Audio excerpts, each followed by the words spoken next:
The money you'll never see. We treat money like it's this simple thing. You earn it, you spend it. You try to save a little, but the reality is far stranger, far more complicated, and far more tilted against you than most people realize. Let's start with the obvious one, taxes.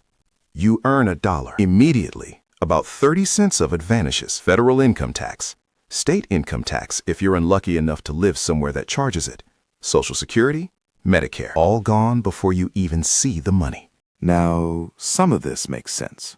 Roads, schools, defense, Medicare when you're 80 and your knees don't work anymore.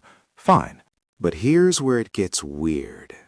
That same dollar you just earned, after the government takes its cut, you spend what's left. And then the government taxes you again. Sales tax, property tax if you own a home, gas tax, taxes on your phone bill, your internet, your streaming services. You are being taxed on money that was already taxed. And if you manage to save some of it and invest it, which everyone tells you to do, you'll get taxed again when you sell those investments. Capital gains tax. The same dollar gets taxed 3, 4, sometimes 5 times as it moves through your life. And that's just the beginning. You made $60,000 last year. Let's talk about inflation. You've heard the number. About 3% a year on average. Doesn't sound like much. But here's what that actually means. If you're 25 years old right now, and you manage to save $10,000, which is more than most people have, that money will be worth about $5,500 in 20 years. Just sitting there, doing nothing wrong, losing half its value because the cost of everything else went up. Which means saving money, the thing everyone says you're supposed to do, is actually a slow leak. Unless you invest it. But investing comes with its own problems, which we'll get to. The point is this: the system is designed to punish you for holding cash and reward you for taking risk. And if you don't know how to take the right risks, you lose either way. Now let's talk about the things that drain you every single month without you even noticing. Subscriptions. The average American has about 12 subscriptions. Streaming services, music apps, cloud storage, meal kits, fitness apps they use twice. But here's the thing. You didn't actually make $60,000. You made closer to $43,000, maybe less. Most people think they're spending maybe $50 a month on this stuff. The actual number is closer to $220. That's $2,640 a year, just gone, for things you barely use. And the companies know this.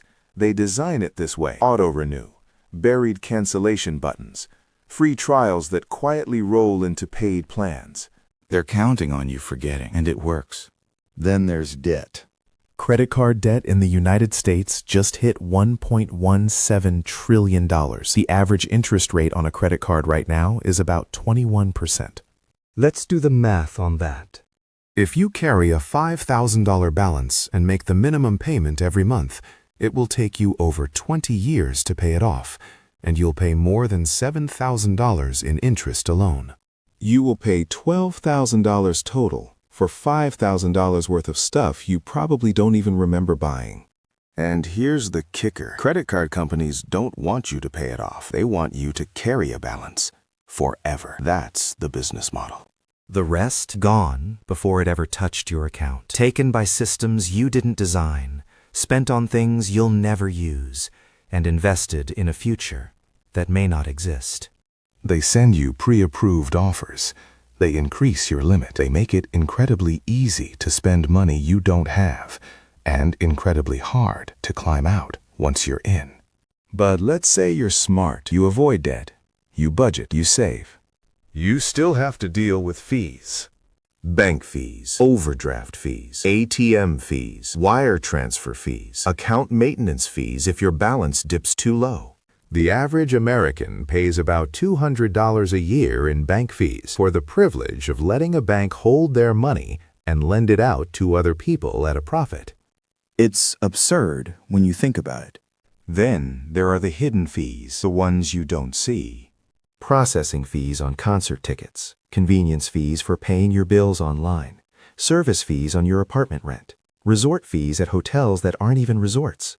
Death by 1,000 cuts. And the wildest part?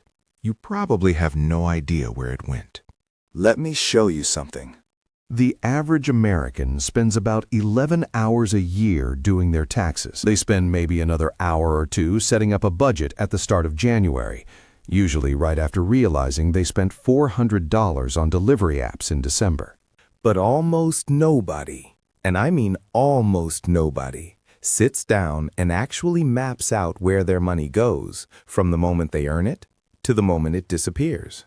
Not the taxes, not the fees, not the subscriptions they forgot they had, not the interest on the credit card they meant to pay off 3 years ago.